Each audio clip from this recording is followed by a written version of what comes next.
দেখুন বন্ধুরা, ব্লগ ভিডিওর নামে এসব কি চলছে। এই ভিডিওটি শুধুমাত্র সতর্কমূলক, কাউকে ছোট করার জন্য এই ভিডিওটি তৈরি করা হয়নি। আশা করি কেউই এই ভিডিওটি সিরিয়াসলি নেবেন না। তো বন্ধুরা, আপনারা যদি রিসেন্টলি রাকিব হোসেনের আপলোড করা ব্লগ ভিডিও দেখে থাকেন তাহলে সবকিছুই বুঝতে পারবেন।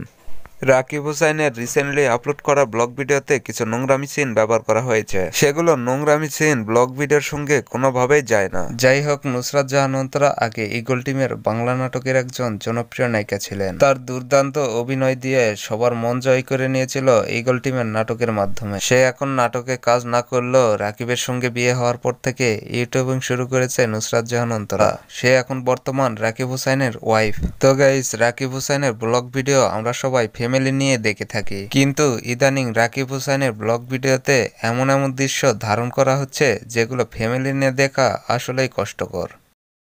প্রিয় বন্ধুরা, আজকের ভিডিওটি ছিল এই পর্যন্তই। সবাই সুস্থ থাকুন, ভালো থাকুন, আল্লাহ হাফেজ।